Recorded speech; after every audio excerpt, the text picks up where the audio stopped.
بسم اللہ الرحمن الرحیم۔ RSA وائس کے معزز سامعین السلام علیکم۔ آج کا ہمارا ٹاپک حضرت نوح علیہ السلام کے بارے میں ہے۔ اس سے قبل ہم نے حضرت شیث علیہ السلام اور حضرت ادریس علیہ السلام پر ویڈیو بنائی تھی۔ تمام تر اپڈیٹ حاصل کرنے کے لیے اور ہماری ویڈیوز کو باقاعدگی سے دیکھنے کے لیے چینل کو سبسکرائب کر لیں اور بیل کے بٹن کو دبا دیں۔ حضرت ادریس علیہ السلام کے بعد حضرت نوح علیہ السلام کو نبوت ملی۔ آپ کو نوح کثرت سے اپنی قوم پر نوحہ کرنے کی وجہ سے کہا جاتا ہے۔ آپ اپنی قوم کو 900 برس تک تبلیغ کرتے رہے، لیکن بمشکل 40 مرد اور 40 عورتوں کے علاوہ کوئی ایمان نہ لایا۔ حضرت نوح علیہ السلام کو ثانی آدم بھی کہا جاتا ہے، کیونکہ حضرت آدم علیہ السلام کے بعد دنیا میں جتنے لوگ بھی اس زمین پر آباد ہیں اولاد نوح علیہ السلام ہیں۔ بحکم اللہ تعالیٰ حضرت نوح علیہ السلام ہر روز پہاڑ پر چڑھ کے لوگوں کو اللہ تعالیٰ پر ایمان لانے کی دعوت دیتے اور پکارتے لا الہ الا اللہ و انا رسول اللہ، اور اللہ کے حکم سے ان کی آواز مشرق سے مغرب اور شمال سے جنوب ہر سمت پھیل جاتی، لیکن مشرک اپنے کانوں میں انگلیاں ڈال لیتے۔ کچھ لوگ مل کر آپ پر تشدد بھی کرتے، حتیٰ کہ آپ بے ہوش ہو جاتے، لیکن جب حضرت نوح علیہ السلام ہوش میں آتے تو کہتے اے لوگو کہو اللہ ایک ہے اور نوح اس کا رسول۔ ایک دن کا ذکر ہے کہ جب حضرت نوح علیہ السلام اپنی قوم کو ہدایت کے رستے پر آنے کی دعوت دے رہے تھے تو کفار نے آ کر حضرت نوح علیہ السلام کو مارا، حتیٰ کہ آپ کے کپڑے بھی پھٹ گئے اور آپ لہو لہان ہو گئے۔ تب آپ کی بیوی جو کہ مشرکہ تھی، اس نے لوگوں سے کہا کہ نوح تو دیوانہ ہے، تم اسے کیوں مارتے ہو؟ یہ جو کچھ بھی کہتا ہے اپنی دیوانگی کی وجہ سے کہتا ہے اور وہ کچھ نہیں جانتا۔ حضرت نوح علیہ السلام نے جب یہ باتیں اپنی بیوی کے منہ سے سنی، تب حضرت نوح علیہ السلام نے آسمان کی طرف منہ کیا اور اللہ تعالیٰ سے التجا کی کہ میں کفار میں گر گیا ہوں اور میں کمزور ہوں، میرا بدلہ تو لے۔ اسی وقت حضرت جبرائیل علیہ السلام آپ کے پاس تشریف لائے اور آپ کو بہشت سے ایک بیج لا کے دیا اور فرمایا اس بیج کو بو دیں، اس بیج سے جو درخت بنے گا اس سے کشتی بنا لیں، اور طوفان نوح کی نوید سنائی۔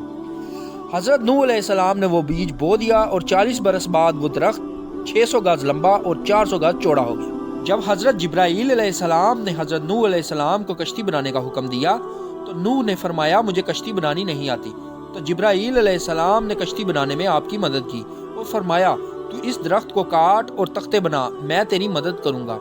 حضرت نوح علیہ السلام نے جب جبرائیل علیہ السلام سے تعلیم پا کر کشتی تعمیر کر لی تو کفار نے جب کشتی دیکھی تو ہنسنے لگے اور افسوس کرنے لگے کہ خشک زمین میں غرق ہونے کا بچاؤ کرتا ہے۔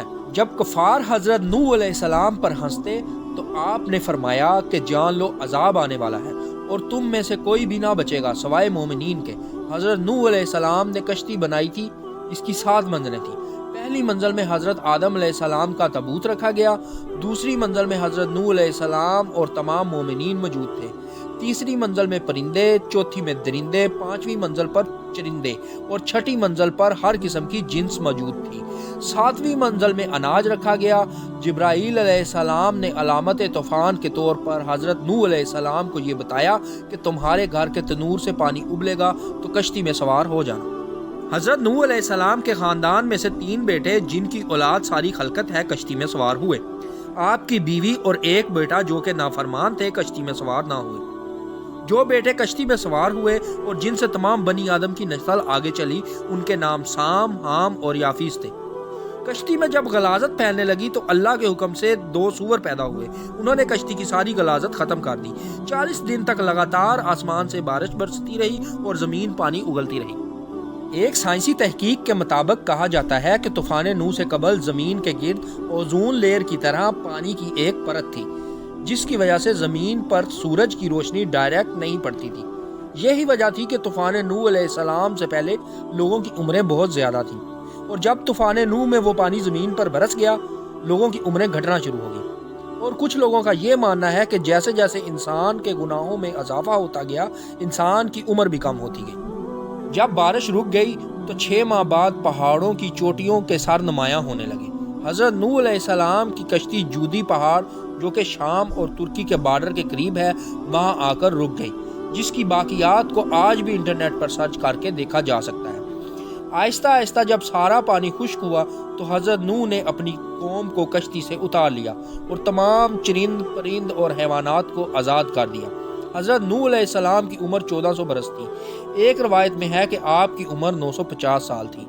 جب حضرت نوح علیہ السلام نے اس دنیا سے رحلت فرمائی تو فرشتوں نے آپ سے پوچھا کہ دنیا کو کیسے دیکھا، تو آپ نے جواب دیا کہ مجھے تو ایسا ہی محسوس ہوا کہ ایک دروازے سے گھس کر دوسرے سے نکل آیا ہوں۔ RSA وائس کے معزز سامعین، یہ تھی ہماری آج کی ویڈیو۔ امید ہے آپ کو پسند آئی ہوگی، اور اگر کوئی غلطی کوتاہی ہوگی تو اس کی پیشی معذرت۔